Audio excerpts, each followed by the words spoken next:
ಈ ಹೊತ್ತೇ ನನ್ನ ಸಂಗಡ. ಜೆ ಶ್ಯಾಮ್ ಜಬದೊರೆ. ವಾಕ್ಯ 2. ಅದಕ್ಕೆ ಯೇಸು, ಈ ಹೊತ್ತೇ ನನ್ನ ಸಂಗಡ ಪರದೇಶಿನಲ್ಲಿರುವಿ ಎಂದು ನಿನಗೆ ಸತ್ಯವಾಗಿ ಹೇಳುತ್ತೇನೆ. ಲೂಕ 23:43 ಅಂದನು.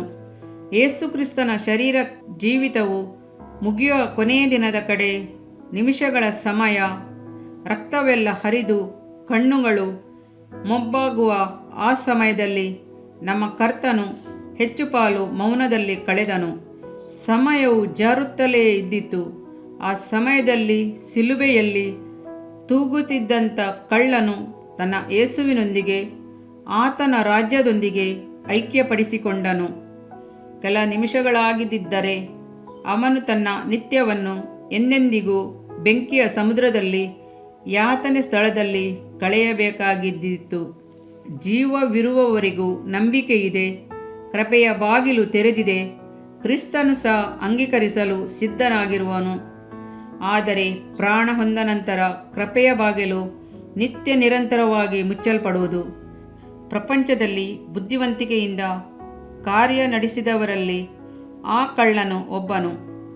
ಅವನು ಮಾಡಿದೆಲ್ಲ ಒಂದೇ ಒಂದು ಚಿಕ್ಕ ಪ್ರಾರ್ಥನೆ: ಯೇಸುವೇ, ನೀನು ನಿನ್ನ ರಾಜ್ಯವನ್ನು ಪಡೆದವನಾಗಿ ಬರುವಾಗ ನನ್ನನ್ನು ನೆನೆಸಿಕೋ. ಲೂಕ 23:42. ಈ ಪ್ರಾರ್ಥನೆಯು ಅವರನ್ನು ಕ್ರಿಸ್ತನೊಂದಿಗೆ ಐಕ್ಯಪಡಿಸಿತು. ಕ್ರಿಸ್ತನು ಅವನನ್ನು ಉನ್ನತಕ್ಕೆ ಕೃಪೆಯಿಂದ ಸೇರಿಸಿದನು. ಪರದೇಶಿನ ಭಾಗ್ಯವನ್ನು ಹೊಂದಿಕೊಂಡನು. ಬಂದರುಗಳಲ್ಲಿ ವಸ್ತುಗಳನ್ನು ಎತ್ತಲು ಉಪಯೋಗಿಸುವ ಕ್ರೇನ್ಗಳನ್ನು ನೋಡುವಿರಲ್ಲವೇ? ಅದರ ಕೊಕ್ಕೆಗೆ ಸೇರಿಸಲ್ಪಡುವ ಎಲ್ಲ ವಸ್ತುಗಳನ್ನು ಅದು ಎತ್ತಿ ಹಡಗಿಗೆ ಹಾಕುವುದು. ಕೊಕ್ಕೆಗೆ ಸಿಗದ ವಸ್ತುಗಳು ಹಾಗೆಯೇ ನೆಲದಲ್ಲಿ ಬಿಡಲ್ಪಡುವುದು. ಕಲ್ವಾರಿ ಶಿಲುಬೆಯೊಂದಿಗೆ ತನ್ನನ್ನು ಒಂದುಗೂಡಿಸಿ ಕೊಳ್ಳುವವರನ್ನು ಕರ್ತನು ಉನ್ನತಕ್ಕೆ ಏರಿಸಿ ನಿತ್ಯ ಸಂತೋಷವನ್ನು ಕೊಡುವನು. ಈ ಶಿಲುಬೆಯ ಮೂಲಕ ತಮ್ಮನ್ನು ಒಂದುಗೂಡಿಸಿಕೊಳ್ಳಲಾರದವರ ಸ್ಥಿತಿ ಬಹಳ ಪರಿತಾಪಕರವಾದುದು. ಶಿಲುಬೆಯನ್ನು ಕುರಿತು ಮಾತು ನಾಶನದ ಮಾರ್ಗದಲ್ಲಿರುವವರಿಗೆ ಹುಚ್ಚು ಮಾತಾಗಿದೆ. ರಕ್ಷಣೆಯ ಮಾರ್ಗದಲ್ಲಿರುವ ನಮಗಾದರೂ ದೇವರ ಶಕ್ತಿಯಾಗಿದೆ. 1 ಕೊರಿಂಥ 1:18. 1. ಈ ಹೊತ್ತೇ ಯೇಸುವೇ, ನೀನು ನಿನ್ನ ರಾಜ್ಯವನ್ನು ಪಡೆದವನಾಗಿ ಬರುವಾಗ ನನ್ನನ್ನು ನೆನೆಸಿಕೋ ಎಂದು ಕಳ್ಳನು ಕೇಳಿದಾಗ ಕರ್ತನು ಅವನ ಬಳಿ ಯಾವುದೇ ಪ್ರಶ್ನೆಗಳನ್ನು ಹಾಕದೆ ಕೂಡಲೇ ಅವನನ್ನು ಅಂಗೀಕರಿಸಿಕೊಂಡನು.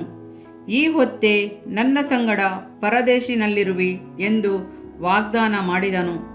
ಅವನ ಅಂತ್ಯದ ಪ್ರಾರ್ಥನೆಯನ್ನು ಕರ್ತನು ಎಷ್ಟು ಬೇಗ ಆಲಿಸಿದನಲ್ಲವೇ? ತನಗೆ ಅಂತ್ಯ ಸಮೀಪಿಸಿದೆ ಎಂಬುದನ್ನು ಅರಿತ ಸಂಸೋನನು ಅವಸರದಿಂದ ಒಂದು ಭಿನ್ನವನ್ನು ಕರ್ತನಿಗೆ ಸಲ್ಲಿಸುತ್ತಾನೆ. ಆಗ ಸಂಸೋನನು, ಕರ್ತನೇ, ಕರ್ತನೇ, ಫಿಲಿಷ್ಟಿಯರು ಕಿತ್ತು ಹಾಕಿದ ನನ್ನ 2 ಕಣ್ಣುಗಳಲ್ಲಿ ಬಂದಗೋಸ್ಕರವಾದರೂ ನಾನು ಅವರಿಗೆ ಮುಯ್ತೀರಿಸುವ ಹಾಗೆ ನನ್ನನ್ನು ಈ ಸಾರಿ ಬಲಪಡಿಸು. ಅವನ ಬೇಡಿಕೆಯನ್ನು ಕರ್ತನು ಈಡೇರಿಸಿದನು. ಅವನ ಪ್ರಾಣವು ಫಿಲಿಷ್ಟಿಯರೊಂದಿಗೆ ಮಡಿದು ಹೋಯಿತು. ನ್ಯಾಯಸ್ಥಾಪಕ 16:28. ಆದರೆ ಕುರುಜೆಯಲ್ಲಿ ತೂಗಿದ ಕ್ರಿಸ್ತನೊಂದಿಗೆ ಎಂದೆಂದೂ ಇರುವಂತೆ ಬೇಡಿಕೊಂಡ ಕಳ್ಳನು ಕ್ರಿಸ್ತನೊಂದಿಗೆ ತನ್ನನ್ನು ಐಕ್ಯಪಡಿಸಿಕೊಂಡದ್ದು ಎಷ್ಟು ಮಹಿಮೆಯಾದ ಕಾರ್ಯವಾಗಿದೆಯಲ್ಲವೇ? ಈ ರೀತಿಯಾದ ಒಂದು ಪ್ರಾರ್ಥನೆಯನ್ನು ದಾವೀದನು ಮಾಡುತ್ತಾನೆ. ನಾನು ಎದೆಗುಂದಿದವನಾಗಿ ಭೂಮಿಯ ಕಡೆ ಭಾಗದಿಂದ ನಿನಗೆ ಮೊರೆಯಿಡುತ್ತೇನೆ.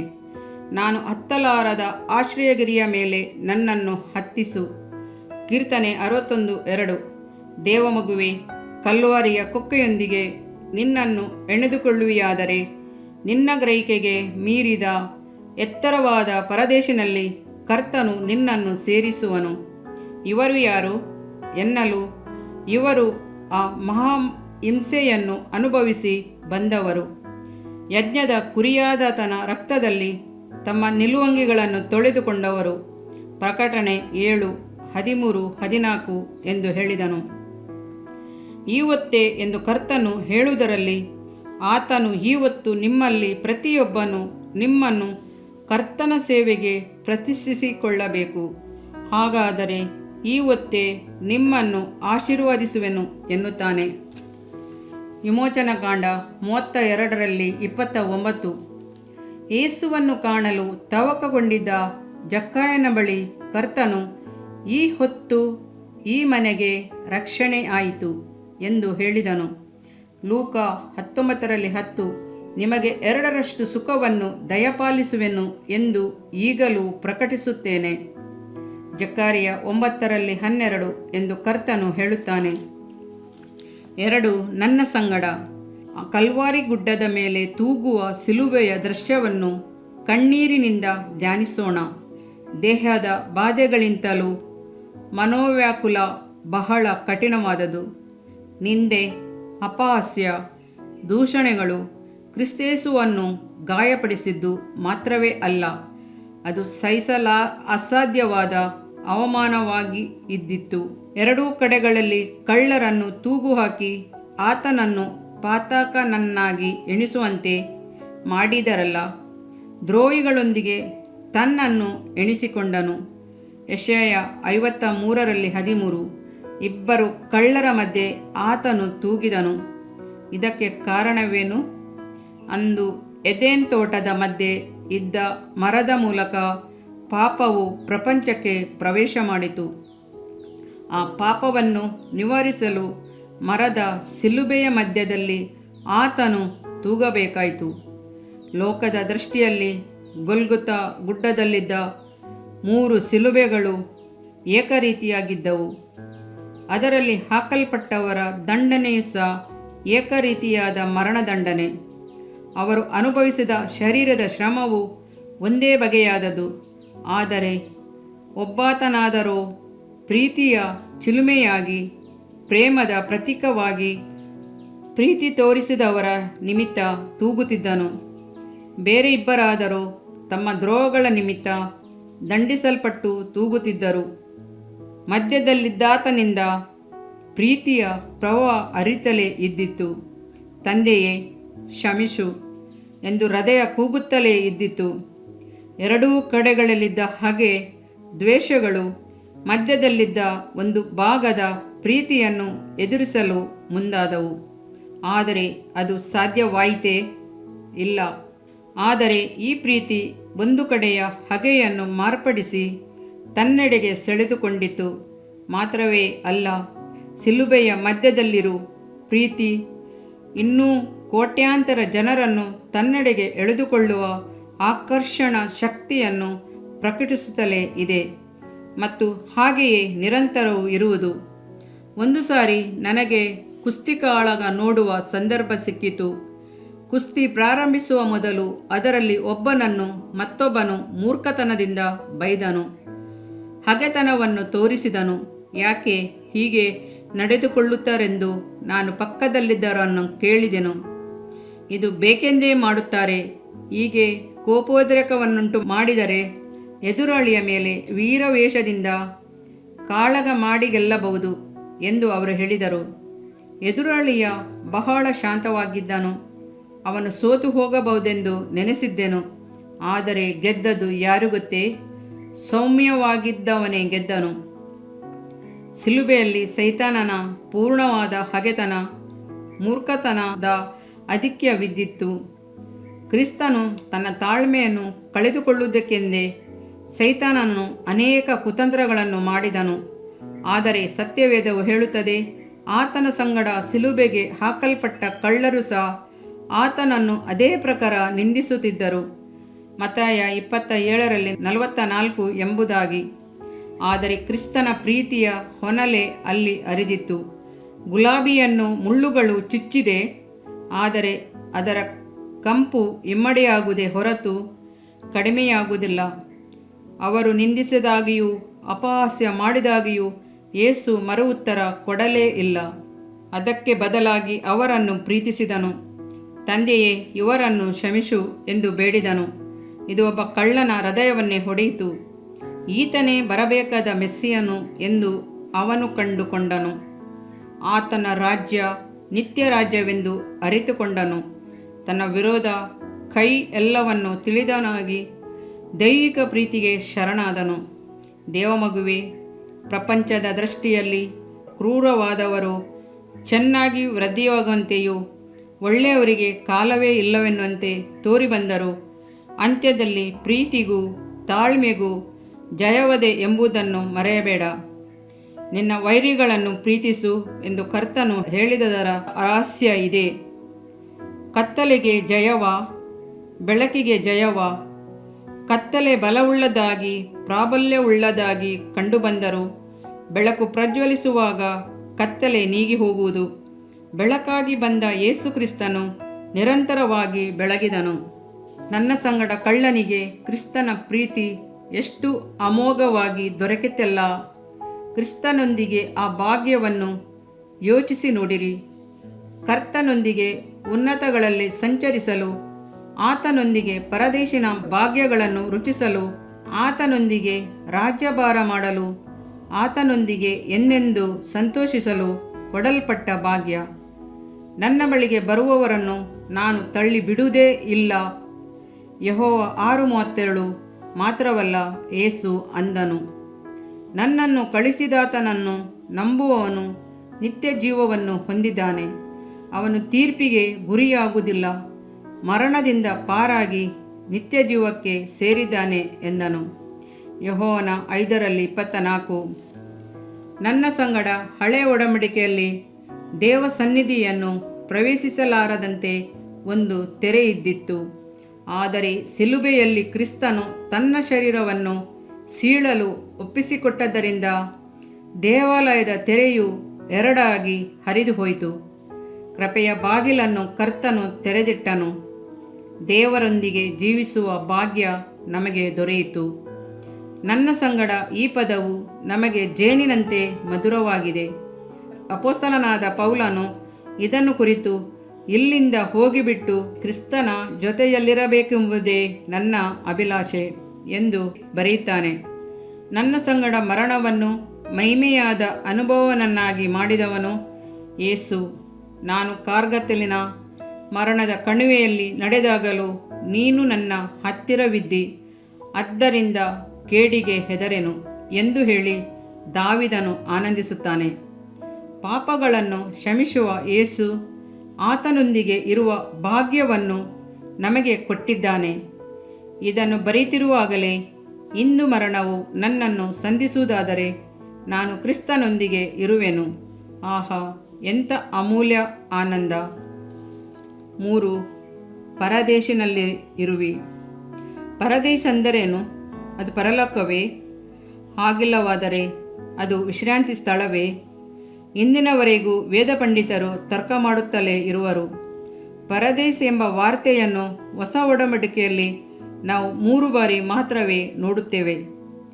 ಪರದೇಶ ಎಂದರೆ ಮೂರನೆಯ ಆಕಾಶವೆಂದು ಅಪೊಸ್ತಲನಾದ ಪೌಲನು ಹೇಳುತ್ತಾನೆ. 2 ಕೊರಿಂಥ 12:2-4.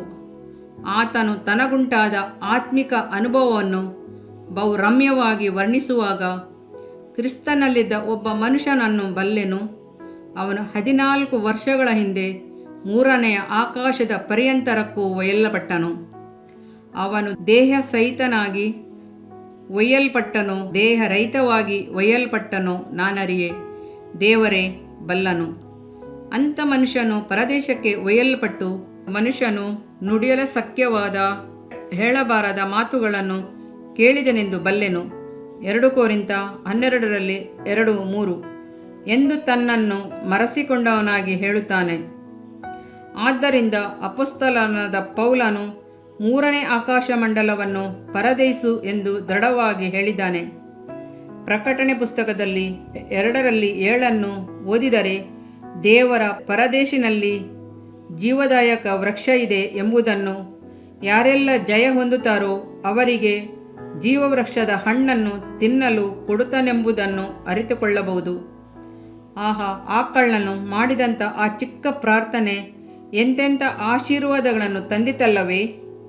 ರಕ್ಷಣೆಯನ್ನು ಹೊಂದಿಕೊಳ್ಳಲು ಯೇಸು ಎಂಥ ಸುಲಭವಾದ ಮಾರ್ಗವನ್ನಿಟ್ಟಿದ್ದಾನೆ. ಹಾಗಿದ್ದರೂ ಸಹ ಅನೇಕರು ಇಂಥ ವಿಶೇಷವಾದ ರಕ್ಷಣೆಯನ್ನು ಉದಾಸೀನ ಮಾಡುತ್ತಾರೆ. ಅಲಕ್ಷ್ಯವಾಗಿಣಿಸುತ್ತಾರೆ ಎಂದು ನೆನೆಸುವಾಗ ಕಣ್ಣುಗಳಿಂದ ನೀರು ಹರಿಯುತ್ತದೆ. ಅಂದು ಕಳ್ಳನಾಗಿ ಕೂಗಿದವನಾರು, ಅವನ ಹೆಸರೇನು ಎಂದು ಸತ್ಯವೇದದಲ್ಲಿ ಹೇಳಿಲ್ಲ. ಅವನು ಬಲಭಾಗದಲ್ಲಿದ್ದನೋ ಎಡಭಾಗದಲ್ಲಿದ್ದನೋ ಎಂಬುದಕ್ಕೂ ಸತ್ಯವೇದದಲ್ಲಿ ಆಧಾರವಿಲ್ಲ. ಆದರೆ ಅಂದು ಅವನು ನನ್ನ ಪ್ರತಿನಿಧಿಯಾಗಿ ಅಲ್ಲಿ ತೂಗುತ್ತಿದ್ದೇನೆಂಬುದನ್ನು ನಾನು ಚೆನ್ನಾಗಿ ಮನಗಂಡಿದ್ದೇನೆ. ಹೌದು, ಅವನು ಇಡೀ ಮಾನವ ಸಂತತಿಯ ಪ್ರತಿನಿಧಿ. ಕ್ರಿಸ್ತನು ಕೊಡುವ ಕ್ಷಮೆಗೆ ಅವನೇ ನಿತ್ಯ ಸಾಕ್ಷಿ. ಸಿಲುಬೆಯ ಮೊದಲನೇ ವಾಕ್ಯಕ್ಕೆ ದೊರೆತ ಫಲ ಕಳ್ಳನನ್ನು ಪ್ರೀತಿಸುವಂತೆ ನನ್ನ ಆಂತರ್ಯ ಉಕ್ಕುತ್ತದೆ. ಲೋಕದಲ್ಲಿರುವ ಪ್ರತಿಯೊಬ್ಬನನ್ನು ಪ್ರಕಾಶಿಸುವ ನಿಜವಾದ ಬೆಳಕಾದಾತನು ಅಂದು ಅವನನ್ನು ಪ್ರಕಾಶಿಸ ಮಾಡಿದನು. ಇಂದು ಆತನ ಬೆಳಕು ನಿನ್ನನ್ನು ಆರಿಸಿ ಬರುತ್ತಿದೆ. ದೇವಮಗುವೆ, ಕ್ರಿಸ್ತನ ಮಹಿಮೆ, ಬಲ, ಕಾರುಣ್ಯ ನಿನ್ನನ್ನೇ ಆರಿಸಿ ಬರುತ್ತಿದೆ. ರೂಪಾಂತರಗೊಳಿಸುವ ಕೃಪೆ ನಿನ್ನೆಡೆಗೆ ಧಾವಿಸಿ ಬರುತ್ತಿದೆ. ಆಮೆನ್. ಇದರಿಂದ ನಿನ್ನ ದೇಹಕ್ಕೆ ಆರೋಗ್ಯವು, ಎಲುಬುಗಳಿಗೆ ಸಾರವು ಉಂಟಾಗುವವು. ಜ್ಞಾನೋಕ್ತಿಗಳು 3ನೇ ಅಧ್ಯಾಯ 8ನೇ ವಾಕ್ಯ. ಪ್ರಿಯ ವೀಕ್ಷಕರೇ ಮತ್ತು ಕರ್ತನಲ್ಲಿ ಸಹೋದರ ಸಹೋದರಿಯರೇ, ನೀವು ನಮ್ಮ ಈ ಕಾರ್ಯಕ್ರಮವನ್ನ ವೀಕ್ಷಿಸಿದ್ದಕ್ಕಾಗಿ ದೇವರ ನಾಮದಲ್ಲಿ ನಿಮಗೆ ವಂದನೆಗಳು. ದೇವರ ವಾಕ್ಯವು ನಮ್ಮ ಎಲುಬಿಗೆ ಬಲವು, ಸಾರವೂ ಆಗಿದೆ ಎಂದು ಸತ್ಯವೇದವು ಹೇಳುವಂತೆ ಈ ಕಾರ್ಯಕ್ರಮವು ನಿಮಗೆ ಆಶೀರ್ವಾದಕರವಾಗಿದೆ ಎಂದು ನಂಬುತ್ತೇವೆ. ಪ್ರಿಯ ವೀಕ್ಷಕರೇ, ನಮ್ಮ ಈ ಸೇವೆಗಾಗಿ ಪ್ರಾರ್ಥಿಸಿರಿ ಮತ್ತು ಎಲ್ಲಾ ಕಾರ್ಯಕ್ರಮಗಳನ್ನ ಇತರರೊಂದಿಗೆ ಶೇರ್ ಮಾಡಿರಿ. ಅದೇ ರೀತಿಯಾಗಿ ನಮ್ಮ ಈ ಯೂಟ್ಯೂಬ್ ಚಾನೆಲ್ ಅನ್ನು ಸಬ್ಸ್ಕ್ರೈಬ್ ಮಾಡಿರಿ ಹಾಗೂ ಲೈಕ್ ಮಾಡಿ. ನಿಮ್ಮ ಅನಿಸಿಕೆಗಳನ್ನು ಕಮೆಂಟ್ ಬಾಕ್ಸ್ನಲ್ಲಿ ನಮಗೆ ತಿಳಿಯಪಡಿಸಿ. ನಮ್ಮ ಸಂಖ್ಯೆ 7022104605. ಈ ಸಂಖ್ಯೆಗೆ ಕರೆ ಮಾಡಿರಿ. ಒಬ್ಬ ಪಾಪಿಯ ಪ್ರಾರ್ಥನೆ. ಯೇಸುವನ್ನು ರಕ್ಷಕನಾಗಿ ಅಂಗೀಕರಿಸಲು ಮಾಡಬೇಕಾದ ಪ್ರಾರ್ಥನೆ. ಪ್ರಿಯ ಪರಲೋಕದ ತಂದೆಯೇ, ಯೇಸುವಿನ ಹೆಸರಿನಲ್ಲಿ ನಾನು ನಿನ್ನ ಬಳಿಗೆ ಬಂದಿದ್ದೇನೆ. ನನ್ನ ಬಳಿಗೆ ಬರುವವರನ್ನು ನಾನು ತಳ್ಳಿಬಿಡುವುದೇ ಇಲ್ಲ. ಯೋಹಾನ 6:37 ಎಂದು ನಿನ್ನ ವಾಕ್ಯ ಹೇಳುತ್ತದಲ್ಲ. ಆದ್ದರಿಂದ ನೀನು ನನ್ನನ್ನು ತಳ್ಳಿಬಿಡದೆ ನನ್ನನ್ನು ಸೇರಿಸಿಕೊಳ್ಳುವಿ ಎಂದು ನನಗೆ ಗೊತ್ತಿದೆ. ಆದ್ದರಿಂದ ನಾನು ನಿನಗೆ ಸ್ತೋತ್ರ ಮಾಡುತ್ತೇನೆ. ನೀನು ನಿನ್ನ ವಾಕ್ಯದಲ್ಲಿ ನೀನು ಯೇಸುವನ್ನೇ ಕರ್ತನೆಂದು ಬಾಯಿಂದ ಅರಿಕೆ ಮಾಡಿಕೊಂಡು ದೇವರು ಆತನನ್ನು ಸತ್ತವರೊಳಗಿಂದ ಎಬ್ಬಿಸಿದನೆಂದು ಹೃದಯದಿಂದ ನಂಬಿದರೆ ನಿನಗೆ ರಕ್ಷಣೆಯಾಗುವುದು ಎಂತಲೂ, ಕರ್ತನ ನಾಮವನ್ನ ಹೇಳಿಕೊಳ್ಳುವವರೆಲ್ಲರಿಗೆ ರಕ್ಷಣೆಯಾಗುವುದೆಂತಲೂ ಬರೆದಿದೆ. ರೋಮ 10:9 13ನೇ ವಾಕ್ಯ. ಯೇಸು ಕ್ರಿಸ್ತನು ದೇವಕುಮಾರನೆಂದು ನನ್ನ ಹೃದಯದಲ್ಲಿ ನಂಬುತ್ತೇನೆ. ನನ್ನನ್ನು ನೀತಿವಂತನನ್ನಾಗಿ ಮಾಡುವುದಕ್ಕಾಗಿ ಆತನು ಸತ್ತವರೊಳಗಿಂದ ಎಬ್ಬಿಸಲ್ಪಟ್ಟನು ಎಂದು ನಂಬುತ್ತೇನೆ. ನಾನು ಆತನ ನಾಮವನ್ನ ಹೇಳಿಕೊಳ್ಳುತ್ತೇನೆ. ಯೇಸುವೇ, ನೀನೇ ಕರ್ತನು. ತಂದೆಯೇ, ನೀನು ನನ್ನನ್ನು ರಕ್ಷಿಸಿದಿ ಎಂದು ನಾನು ನಂಬುತ್ತೇನೆ. ನಿನ್ನ ವಾಕ್ಯವು ಹೇಳುತ್ತದೆ, ಮನುಷ್ಯನು ಹೃದಯದಿಂದ ನಂಬುವುದರ ಮೂಲಕ ನೀತಿಯು ದೊರಕುತ್ತದೆ, ಬಾಯಿಂದ ಅರಿಕೆ ಮಾಡುವುದರ ಮೂಲಕ ರಕ್ಷಣೆಯಾಗುತ್ತದೆ. ರೋಮ 10:10. ನಾನೀಗ ನನ್ನ ಹೃದಯದಲ್ಲಿ ನಂಬುತ್ತೇನೆ ಹಾಗೂ ಯೇಸುವೇ ನನ್ನ ಕರ್ತನೆಂದು ಅರಿಕೆ ಮಾಡುತ್ತೇನೆ. ಆದುದರಿಂದ ನಾನೀಗ ರಕ್ಷಣೆ ಹೊಂದಿದ್ದೇನೆ. ಅಪ್ಪಾ ತಂದೆಯೇ, ನಿನಗೆ ಸ್ತೋತ್ರ. ಲೂಕನು ಬರೆದ ಸುವಾರ್ತೆ 11ನೇ ಅಧ್ಯಾಯದಲ್ಲಿ ಬರೆದಿರುವಂತೆ, ನಿಮ್ಮಲ್ಲಿ ತಂದೆಯಾದವನು ಮೀನನ್ನು ಕೇಳುವ ಮಗನಿಗೆ ಮೀನು ಕೊಡದೆ ಹಾವನ್ನು ಕೊಡುವನೆ? ಅಥವಾ ತತ್ತಿಯನ್ನು ಕೇಳಿದರೆ ಚೇಳನ್ನು ಕೊಡುವನೆ? ಹಾಗಾದರೆ ಕೆಟ್ಟವರಾದ ನೀವು ನಿಮ್ಮ ಮಕ್ಕಳಿಗೆ ಒಳ್ಳೆ ಪದಾರ್ಥಗಳನ್ನ ಕೊಡಬಲ್ಲವರಾದರೆ ಪರಲೋಕದಲ್ಲಿರುವ ನಿಮ್ಮ ತಂದೆಯು ತನ್ನನ್ನು ಬೇಡಿಕೊಳ್ಳುವವರಿಗೆ ಎಷ್ಟೋ ಹೆಚ್ಚಾಗಿ ಪವಿತ್ರಾತ್ಮ ವರವನ್ನ ಕೊಡುವವನಲ್ಲವೇ ಅಂದನು. ತಂದೆಯೇ, ನೀನು ಕೇಳಿಕೊಳ್ಳುವವರಿಗೆ ಪವಿತ್ರಾತ್ಮನ ವರವನ್ನು ಹೇರಳವಾಗಿ ಕೊಡುವಾತನಾಗಿದ್ದಿ. ಆದ್ದರಿಂದ ನನ್ನ ಮೇಲೆಯೂ ನಿನ್ನ ಆತ್ಮನನ್ನು ಸುರಿಸಬೇಕಾಗಿ ಬೇಡಿಕೊಳ್ಳುತ್ತೇನೆ. ಕೀರ್ತನೆ 81:10 ಬರೆದಿದೆ, ಅಗಲವಾಗಿ ಬಾಯಿದೆರೆಯಿರಿ, ಅದನ್ನು ತುಂಬಿಸುವೆನು. ಕರ್ತನೇ, ನನ್ನನ್ನು ಪವಿತ್ರಾತ್ಮನಿಂದ ತುಂಬಿದಂತ ನೀನು ನನ್ನನ್ನು ಅನ್ಯ ಭಾಷೆಯ ವರದಿಂದಲೂ ತುಂಬುವವನಾಗಿದ್ದಿ ಎಂದು ನಂಬುತ್ತೇನೆ. ಅದರಂತೆ ನಾನು ನನ್ನ ಬಾಯಿಯನ್ನು ತೆರೆದು ನಿನ್ನ ಸ್ತೋತ್ರ ಮಾಡುವಾಗ ಅನ್ಯ ಭಾಷೆಯ ಅಭಿಷೇಕದಿಂದ ನನ್ನನ್ನು ತುಂಬುವವನಾಗಿದ್ದಿ ಎಂದು ನಂಬುತ್ತೇನೆ. ಈಗ ನೀವು ನಿಮ್ಮ ಬಾಯಿಯನ್ನು ತೆರೆದು ಮಾತನಾಡುವಾಗ ಪವಿತ್ರಾತ್ಮನು ನಿಮ್ಮ ಬಾಯಿಯನ್ನು ತನ್ನ ಭಾಷೆಯಿಂದ ತುಂಬುವವನಾಗಿದ್ದಾನೆ. ಇದು ದೇವರ ಭಾಷೆಯಾಗಿದೆ. ಈ ಅಭಿಷೇಕವನ್ನ ಹೊಂದಿಕೊಳ್ಳಲು ನೀವು ನಿಮ್ಮ ಸ್ವರವನ್ನ ಉಪಯೋಗಿಸಬೇಕು. ಅದರಿಂದ ನೀವು ನಿಮ್ಮ ಬಾಯಿಯನ್ನು ತೆರೆದು ದೇವರಿಗೆ ಸ್ತೋತ್ರ ಮಾಡುವಾಗ ದೇವರು ನಿಮ್ಮನ್ನು ಅನ್ಯ ಭಾಷೆಯ ವರದಿಂದ ತುಂಬುವವನಾಗಿದ್ದಾನೆ. ಪ್ರಿಯರೇ, ಈಗ ನೀವು ಪವಿತ್ರಾತ್ಮನಿಂದ ತುಂಬಲ್ಪಟ್ಟ ಆತನ ಪ್ರಿಯ ಮಕ್ಕಳಾಗಿದ್ದೀರಿ. ದೇವರ ನಾಮಕ್ಕೆ ಸ್ತೋತ್ರವಾಗಲಿ.